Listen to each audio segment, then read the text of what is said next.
Shalom saudaraku, sahabat renungan pagi, mari kita akan bersama-sama belajar firman hari ini di renungan Jumat pagi 3 Februari 2023. Mari kita tundukkan kepala, kami datang dan tunduk di hadapan-Mu Tuhan, bersyukur buat pagi yang Allah berikan untuk kami, buat kekuatan, buat penyertaan dan pemeliharaan-Mu. Kami bersyukur dan kami siap mau belajar firman-Mu, urapi kami, urapi hamba-Mu. Dalam nama Yesus, haleluya. Amin. Saudara yang dikasih di dalam Tuhan, di renungan pagi ini saya ingin kita sama-sama mengajak nih, belajar dari Markus pasalnya yang pertama, ayat 29 sampai 34. Firman Tuhan berkata demikian. Sekeluarnya dari rumah ibadah itu, Yesus dengan Yakobus dan Yohanes pergi ke rumah Simon dan Andreas. Ibu mertua Simon terbaring karena sakit demam. Mereka segera memberitahukan keadaannya kepada Yesus. Ia pergi ke tempat perempuan itu dan sambil memegang tangannya, ia membangunkan dia, lalu lenyaplah demamnya. Kemudian perempuan itu melayani mereka. Menjelang malam sudah matahari terbenam, dibawalah kepada Yesus semua orang yang menderita sakit dan yang kerasukan setan. Maka berkerumunlah seluruh penduduk kota itu di depan pintu. Ia menyembuhkan banyak orang yang menderita bermacam-macam penyakit dan mengusir banyak setan. Ia tidak memperbolehkan setan-setan berbicara sebab mereka mengenal Dia. Saudara yang dikasihi di dalam Tuhan Yesus Kristus, khususnya sahabat di renungan pagi, hari ini kita ingin belajar bahwa Yesus sangat menghendaki kita mengalami kesembuhan ya. Demam dalam konteks ini betul-betul demam karena ibu mertua Petrus memang sakit demam, satu proses alami tubuh untuk melawan infeksi yang masuk ke dalam tubuhnya. Tetapi kalau kita bicara tentang kamus, di dalam istilah sekarang ada demam lain ya, demam panggung. Ya, demam panggung berarti kita ada nervous, ada grogi ketika kita melakukan dan menghadapi sesuatu. Tapi dalam perikop ini kita ingin belajar bahwa ternyata Tuhan Yesus di dalam satu perikop yang sangat pendek saja, sekitar 5 ayat saja, Dia tidak hanya menyembuhkan satu jenis penyakit tentang ibu mertua Petrus yang setelah sembuh dia tidak langsung tiduran, tidak langsung santai-santai, tidak langsung bermanja-manja. Tetapi keren dari ibu mertua Petrus adalah begitu dia sembuh langsung melayani mereka, termasuk di sana melayani Yesus. Dia tidak bermalas, dia tidak lupa terhadap tanggung jawabnya sebagai ibu di situ, apalagi ada tamu guru dari anak-anaknya yang memiliki kuasa, tentu dia melakukan sesuatu yang terbaik. Perhatikan di sini. Nah, saudara dikasih dalam Tuhan. Demikian juga kalau hari-hari ini, kalau sekarang ini apalagi kalau orang demam ini sudah curiga aja, takut ke dokter, takut periksa, takut. Kenapa? Karena di musim pandemi ini memang demam sangat dekat dengan kondisi hari-hari ini. Orang diperiksa mesti positif, harus isolasi dan sebagainya. Nah, saudara yang kasih dalam Tuhan, tetapi kalau kita belajar dari peristiwa ini, dari 5 ayat ini saja, Yesus tidak hanya menyembuhkan penyakit demam, tetapi Alkitab mencatat Yesus menyembuhkan bermacam-macam penyakit, bahkan termasuk yang kerasukan setan juga, setannya diusir di situ. Yesus banyak melakukan mujizat di rumah Simon Petrus dalam satu malam itu saja, karena pagi-pagi benar dia sudah pergi lagi. Bahkan malam itu dia berdoa dan ketika disebutkan ada orang datang lagi ke situ, Yesus katakan, mari kita pergi ke tempat lain sebab ada orang yang membutuhkan. Nah, saudara perhatikan di sini. Banyak mujizat terjadi di rumah Simon dan Andreas di mana ibu mertua Petrus tinggal di situ. Ia menyembuhkan banyak orang dan bermacam-macam penyakit. Ia tidak memperbolehkan setan itu berbicara sebab mereka mengenal Dia. Mari kita belajar, ada beberapa hal yang akan kita belajar hari ini di renungan pagi ini. Saudara, ketika Yesus berkata banyak penyakit, itu dari berbagai macam penyakit. Tetapi ketika kita belajar banyak penyakit, bahkan satu macam penyakit saja kita tahu bahwa obatnya begitu banyak. Dokter ini menghendaki ini tidak salah, itu sebuah pengetahuan yang Allah berikan lewat orang-orang yang Tuhan berikan seperti dokter, para medis dan sebagainya. Tapi satu hal yang ingin kita tekankan di sini bahwa Tuhan sangat menghendaki kita sembuh. Tuhan ingin kita sembuh supaya kita bisa berkarya kembali. Sembuh dari penyakit apapun mungkin. Bukan hanya sekedar demam, tapi sakit yang membuat kita demam, meriang yang lain, yang membuat kita grogi, yang membuat kita khawatir. Tuhan ingin kita mengalami kesembuhan. Supaya apa? Seperti ibu mertua Petrus, setelah sembuh dia kembali melayani. Bukan bermain, bukan melakukan, melayani dia. Nah, saudara perhatikan di sini.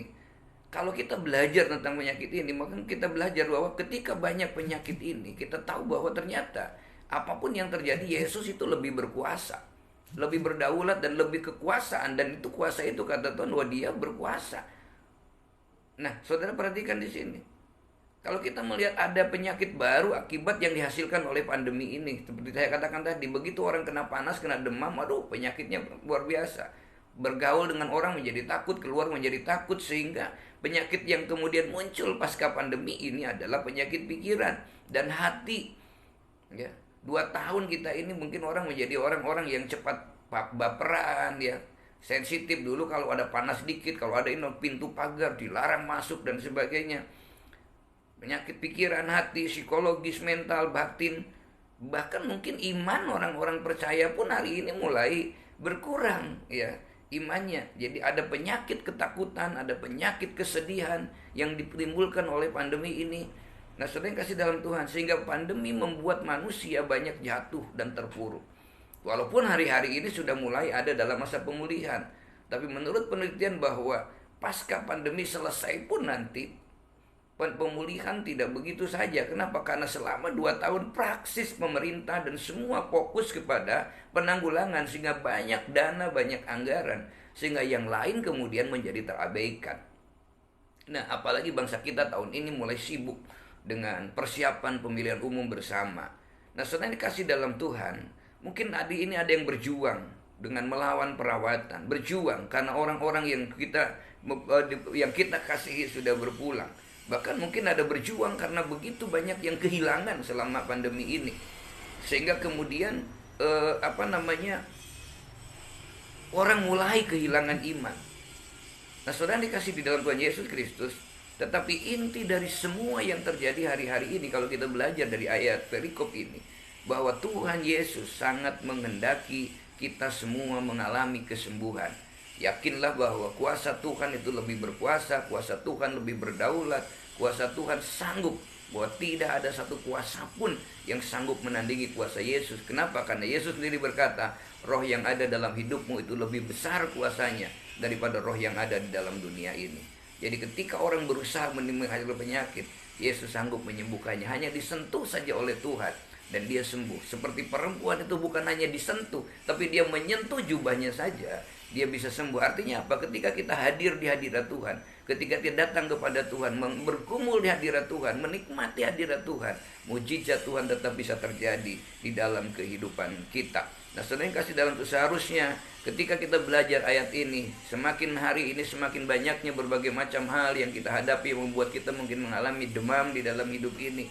Seharusnya kita lebih mendorong lagi untuk kemudian semakin mencari Tuhan, semakin mendekat kepada Tuhan, semakin berharap kepada Tuhan, karena hadirat Tuhan akan memberikan sukacita, memberikan sukacita, kebahagiaan, dan kemudian sukacita itulah yang akan menghasilkan mukjizat.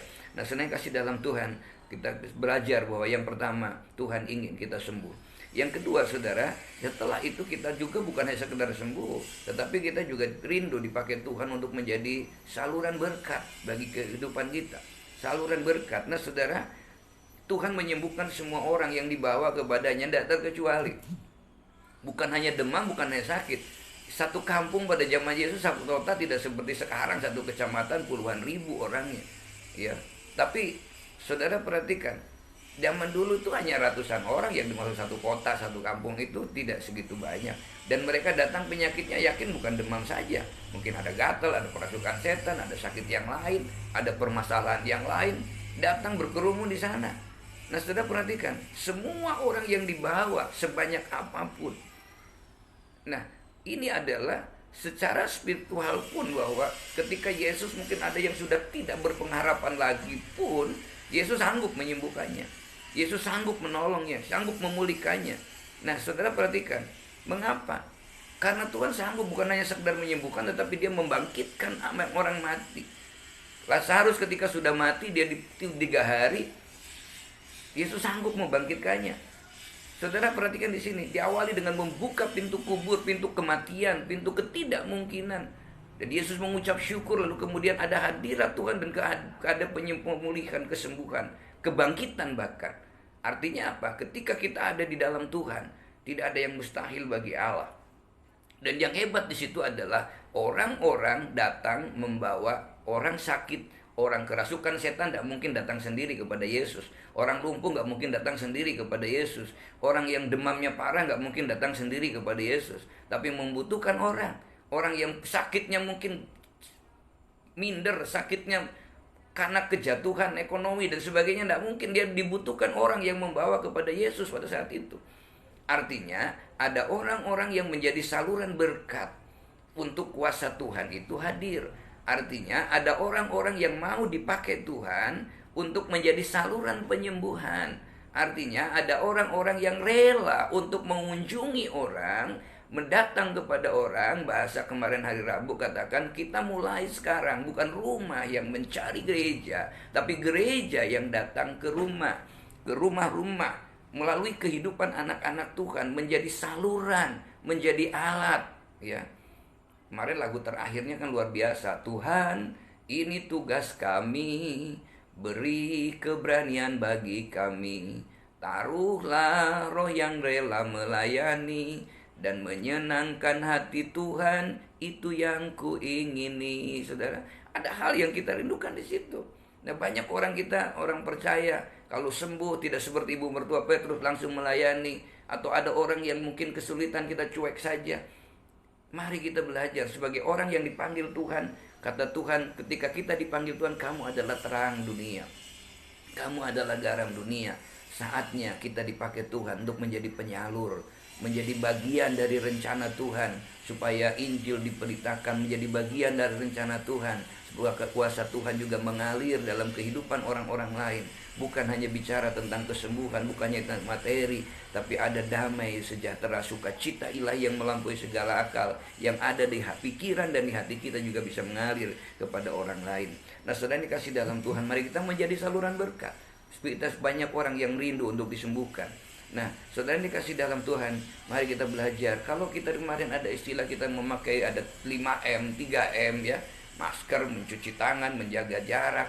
Ayo kita belajar hari ini, supaya kita belajar bagaimana kita melakukan 3M itu di dalam kehidupan kita. Ya, mengucap syukur, memiliki semangat, dan memiliki sukacita. Itu satu gambaran bahwa hadirat Allah hadir di dalam kehidupannya. Nah, saudara yang kasih dalam Tuhan, yuk kita belajar bersama-sama 3M ini. Mengucap syukur, memiliki semangat, dan memiliki sukacita di dalam kehidupan kita. Ketika itu mengalir dalam hidup kita, bukan diberkati dulu baru bersukacita, bukan memiliki sembuh dulu baru bersukacita, tapi bersukacita dulu kita diberkati, bersukacita dulu kita dipulihkan, bersukacita dulu kita bisa bisa menikmati mujizat. Mengapa? Karena sering kali kita tahu bahwa Yesus melakukan mujizat ketika dia mengucap syukur. Ucapan syukur mendatangkan kuasa ilahi yang luar biasa di dalam hidup kita. Tuhan Yesus memberkati. Selamat bersyukur, selamat menikmati Tuhan, selamat menjadi saluran berkat. Tuhan memberkati. Kami bersyukur kepadamu Tuhan, urapi kami, biarlah terus kami dipakai Tuhan menjadi saluran berkat. Hidup kami, tubuh kami menjadi bait Roh Kudus, sehingga kemanapun kami pergi, Yesus Tuhan dipermuliakan. Apa yang diperbuat tangan kami, dibuat Tuhan berhasil, dan dengan keberhasilan yang Allah berikan kepada kami, bisa menjadikan Yesus dipermuliakan, karena kami menjadi terang bagi lingkungan yang ada. Terpujilah namamu, dalam nama Yesus, haleluya, amin.